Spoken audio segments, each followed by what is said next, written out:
Okay, Sully's on the couch and everybody's ready, and here we go. We're going to talk today about, sorry, three different cats down there. We're going to talk today about the fall of the Romanov family. Now, if you've seen the movie Anastasia, the animated movie Anastasia, you think you know the story, but you don't know the story. So we're going to talk about the story. Let me share my screen with mad skills. Okay, go on. And there. Okay, we'll try that again. There we go. Technology is great when it works. Okay, so Nicholas II was the Tsar or Emperor of Russia.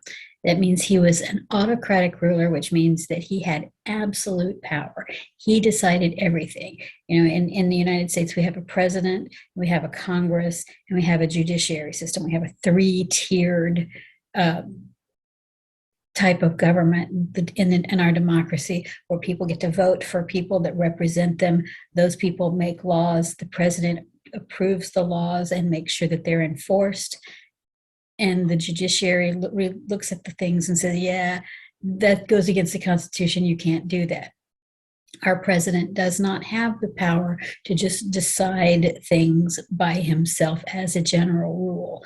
He has to go through Congress. He has to, then that stuff has to be reviewed by the judiciary system. There are checks and there are balances to make sure that nobody has too much power. Russia was not like that.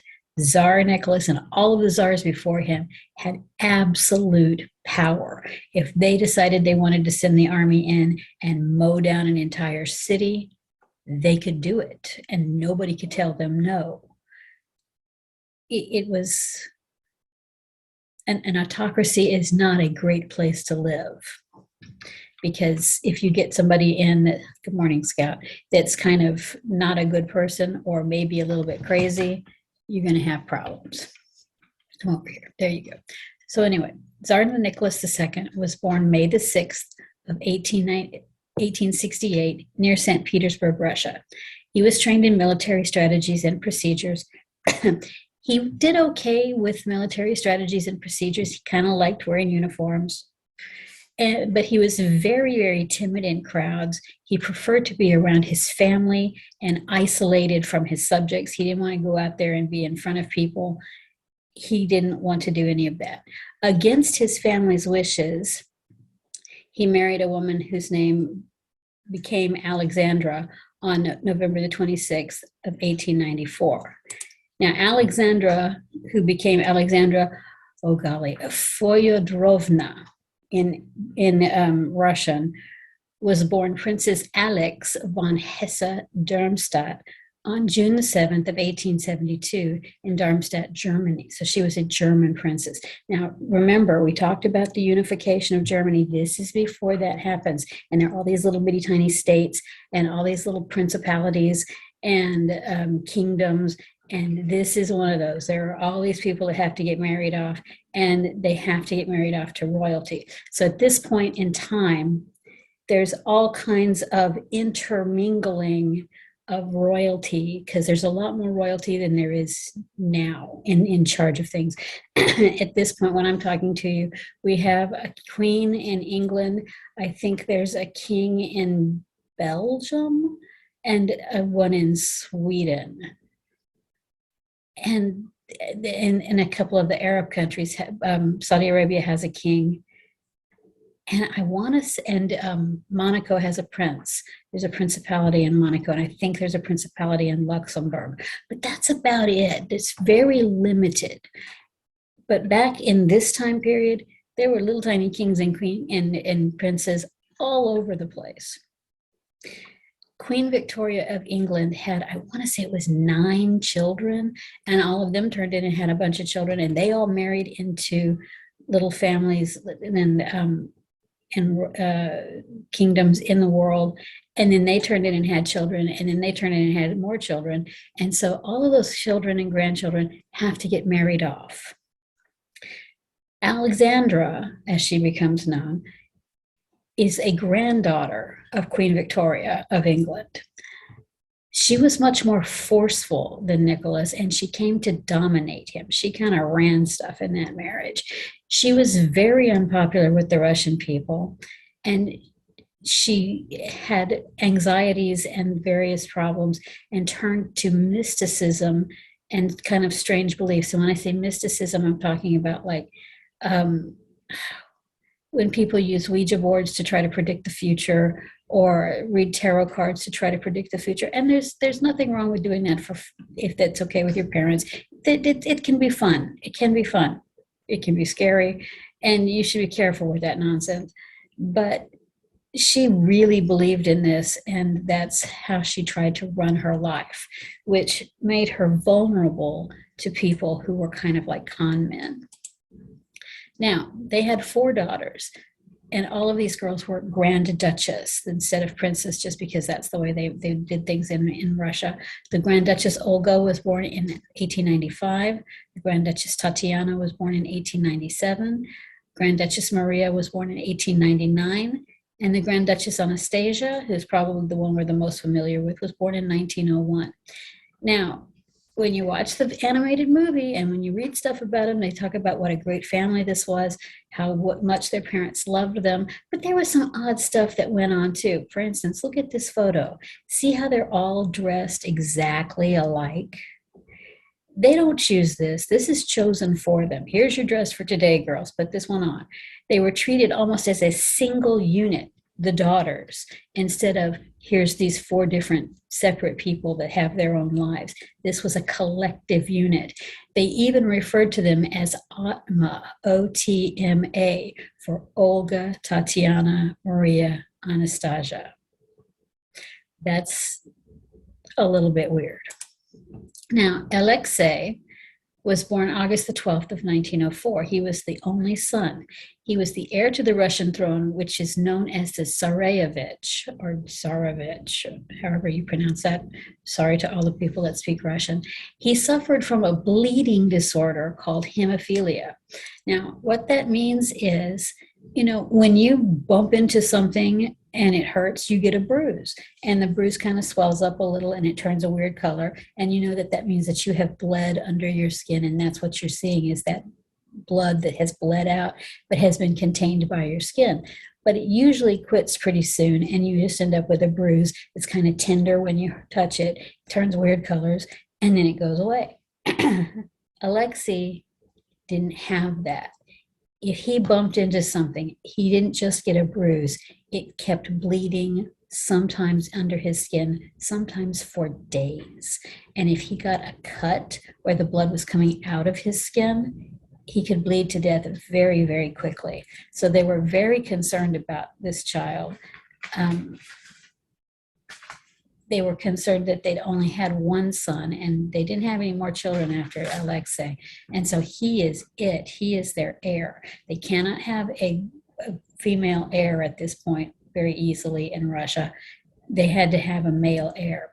So the family struggled with keeping his disease hidden from the Russian people. They didn't want to know, dude, we've got this sick kid that very likely won't live to be an old man, because you just don't when you have hemophilia. Back then, there was absolutely no treatment for this. There is still no cure for it, but they do have the ability to give you transfusions and, vitamin K and things to help you so that you don't probably bleed to death by the time you're 12. But back then, nothing. That caused all sorts of issues. Now, a man came along named Grigory Rasputin. Now, he was born Grigory Novika on January the 22nd, 1869 in Siberia. He was a peasant. He was born to farmers. That's what he probably would have ended up doing. He went to school for the allotted amount of time, but he remained illiterate. He could not read. He joined a monastery at age 18, but he refused to follow the rules and never actually became a monk. And he left at the age of 19 and got married. He began to earn a reputation as a healer. And in 1903, he ended up in St. Petersburg. He kind of traveled around and he ended up in St. Petersburg. By 1908, he was summoned to the palace to help Alexei, who was having a bleeding episode. And he would have these episodes, and it had to be very painful and very frightening. And his parents had to be freaking out. And so he's screaming in pain and probably fright. And Rasputin was always said to have these piercing eyes that could look right into you, and in some way he managed to get and hold Alexi's attention and calm him down to the point that maybe that helped end this bleeding episode. But he became Alexandra in particular became convinced that Rasputin was the only one who could save Alexei. Now, Rasputin had some problems.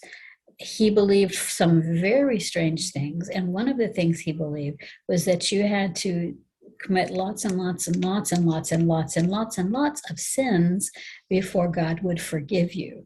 And so the name Rasputin, which is the name he's got now, actually means the debauched one, or somebody that behaves very badly. It was a name that was given to him and he kind of adopted. I don't think it was a name he chose for himself, but he was like, yeah, I'll lean into that. That's an okay name. I can be that. So he begins to have lots of affairs with married women. He behaves extremely badly in public. And he's tied to the royal family, especially to the Empress, the Tsarina. And people start talking about, maybe the Tsarina shouldn't be hanging out with this guy. But she was not hearing it because this, she believed, could help her son.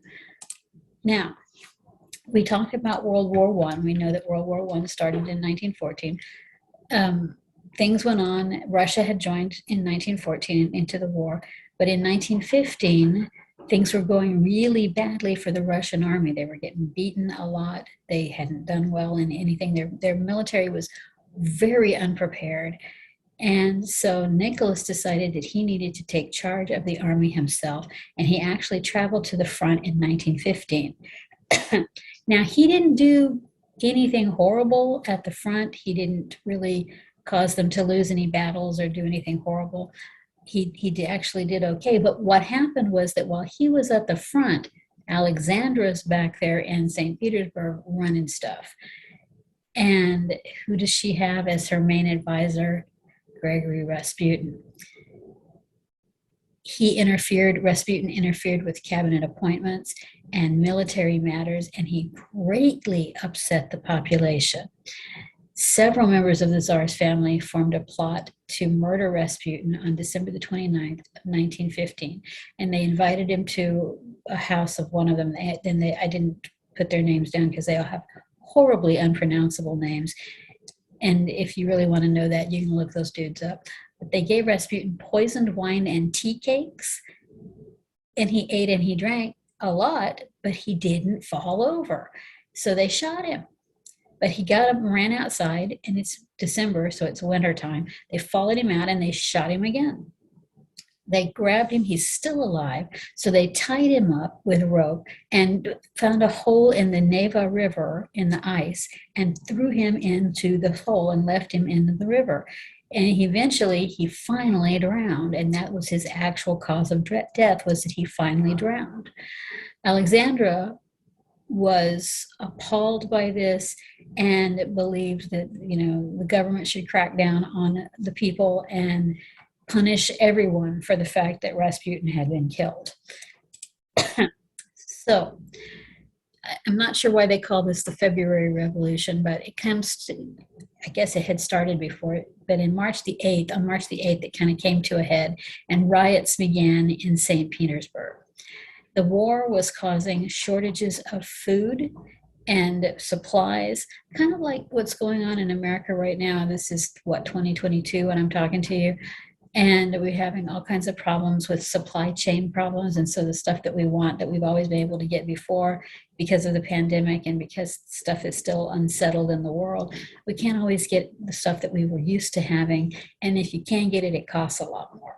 That's going on a huge scale in Russia.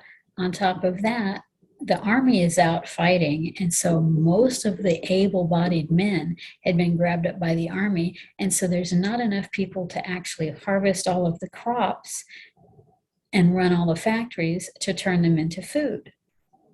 So women in particular had farmed outside the St. Petersburg castle where the Tsar lived, and he's back at this point, demanding bread because they have nothing to eat. The riots get joined, and more people show up and start joining the riots, and Tsar Nicholas ordered troops to fire on the protesters, to shoot at them and get them away from the palace, because he's beginning to be concerned that they're going to come into the palace and hurt the royal family. This didn't go well. Lots of people were injured. Lots of people died from this. The Russian Congress, which is called the Duma, called for Nicholas to abdicate. And when you abdicate, that means you give up your throne and step down, and you are not king, or in this case, Tsar anymore. Somebody else gets chosen. So on March the 15th of 1917, he gave up his throne. He wanted to give it to his son Alexei, with his brother Michael as the regent to take care of things until Alexei came to be old enough to come into power himself. But his brother Michael was like, nah, I'm not doing this unless the population, the people vote for it and it's okay. And the people were like, no, you're part of the same family. You're as nuts as the rest of them. We don't want you. So the government failed completely. The family was forced to abdicate completely, and Nicholas and his entire family were imprisoned.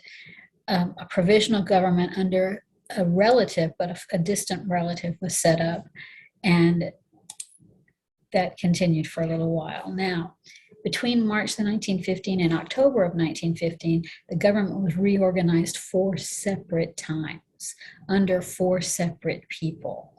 So nothing was really sticking. Everything was going badly. Hundreds and hundreds of, well, not hundreds and hundreds, but lots and lots of different groups were coming up that wanted to have power. In October, the Bolsheviks, led by this man here, Vladimir Lenin, staged a nearly bloodless coup and managed to occupy all of the government buildings. Now, the Bolsheviks were what became the Communist Party. Bolshevik means one of many. The word Bolshevik means one of many. And they represented, or claimed to represent, the working people, the people who didn't own land, the people who were forced to work, in a lot of cases, almost as slave labor, to provide a living for somebody that owned the land and didn't contribute anything. They just sat there and collected the money. And these people were not pleased at all. So the Congress then appointed a new government made up entirely of the Bolsheviks. And on March the 3rd of 1918, the new Bolshevik government signed the Treaty of Brest-Litovsk and ended Russia's participation in World War I. Russia made what's called a separate peace. So, okay, guys, we're done fighting. We're just going to peace out of here, and y'all just go on. But we're out. We're not doing this anymore. And they left World War I and went back to reorganize themselves. In April of 1918, the Romanov family was moved to Yekaterinburg, which is in the Ural Mountains and is much farther into Russia. Now, up until this point, there had been some movement to try to allow the Romanov family to leave and go to England, because remember, they're all related to Queen Victoria in some way. Nicholas and the King Edward, I think it's Edward VII in England, were cousins. They were also actually cousins with the Kaiser of Germany, remember, at this point. And if you look at pictures, I should have put a picture up there, but I didn't. But if you look at pictures of the King of England at this time and of Czar Nicholas II, they almost look exactly alike. That's how closely the relation is between these two men. They almost look exactly alike. But the parliament in England wasn't real sure they wanted this family that they were going to have to support camping out here in England. And the Bolsheviks were like, well, I don't know that we really want them over there where people can be saying, well, they're still the rulers of Russia. We got to get them back. We got to get them back in charge.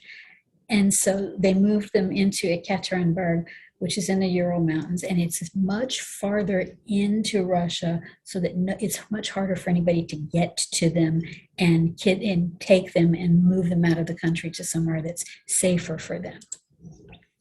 So we get to July the 17th of 1918.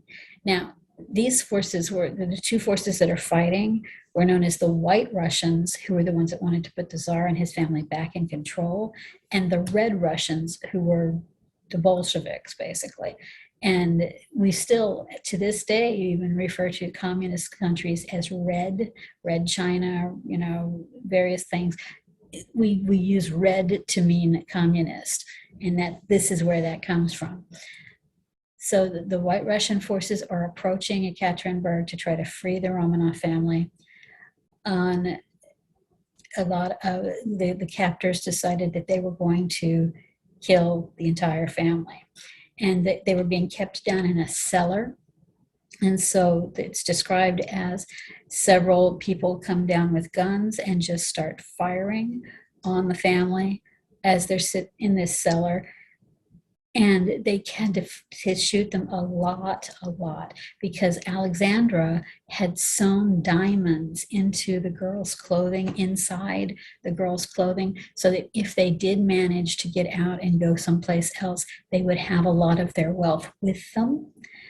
And it was estimated, after they were all dead, that the girls and Alexandra as well, all of them combined, had a total of about 17 pounds of diamonds sewn into their clothing. So it's acting almost like a bulletproof vest in a lot of ways, and bullets are just bouncing off of them.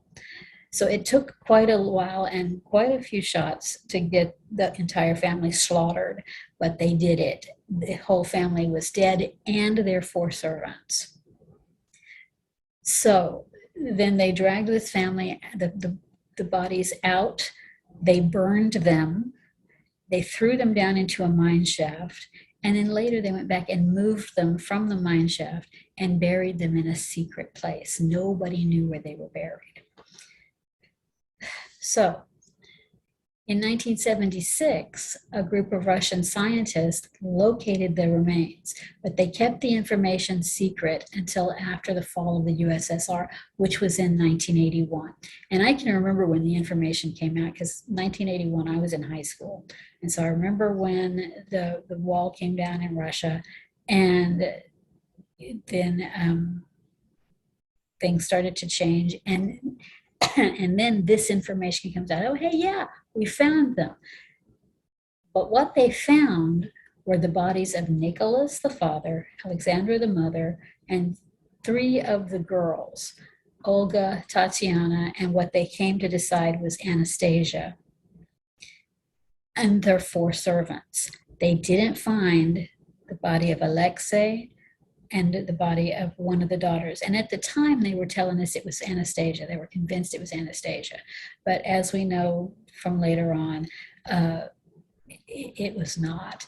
In the 1990s, they were able to go back and do DNA testing, because DNA came out and they proved that which of the daughters it was that were there. Then eventually, Alexi and Maria's remains were found in 2007, and they were found in the forest, and they suspected what had happened was they had loaded the bodies into a truck, and the truck had bounced along, and somewhere or another these bodies had fallen out and been lost.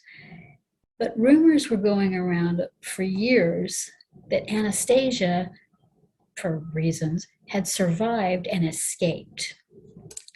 And that led to a whole big situation where there were several imposters, women who were claiming that they were the Grand Duchess Anastasia, and therefore they were entitled to claim all of the Romanovs' money, which was stored in foreign banks, particularly in Switzerland, and amounted to millions of dollars.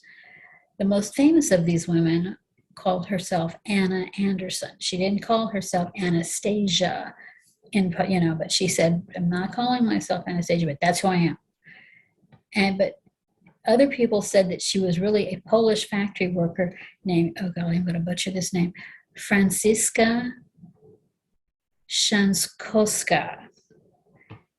And people that worked at this factory with this woman who had disappeared said, no, that's her, it's Francesca, we knew her.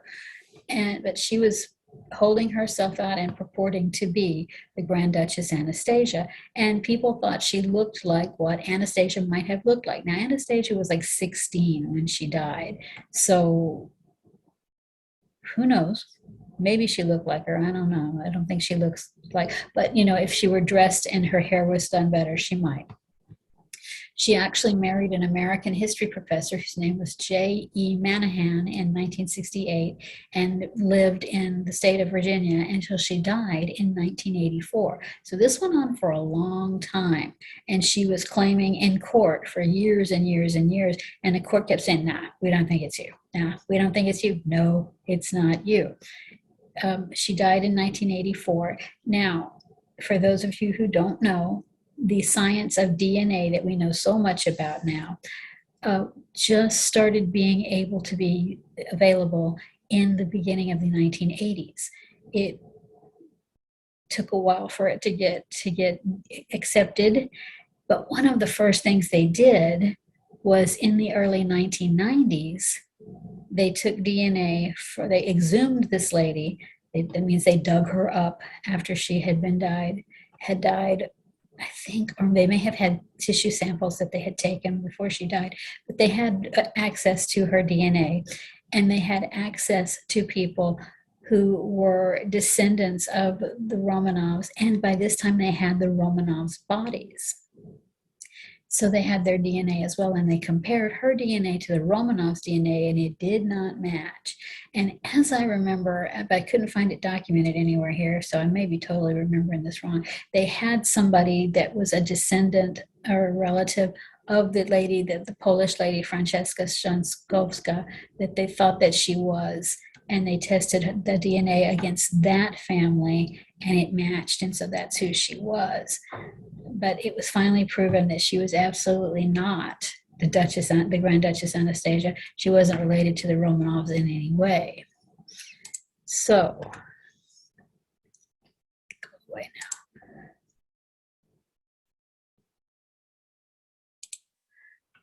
So, that's the story of Anastasia. And when you watch the movie, and it's okay to watch the movie, it's okay to watch that animated movie and think this is a cool movie, because it kind of is. It was one of my daughter's favorites for years, and that's okay. But just know, it's not the real history. The real history is what I've given you, and arguably is even more interesting. But that's where you are. So let me know what you think. That's all I have for you today. Thank you so much for watching. I'll see you next time. Okay, Sully, I think we're done.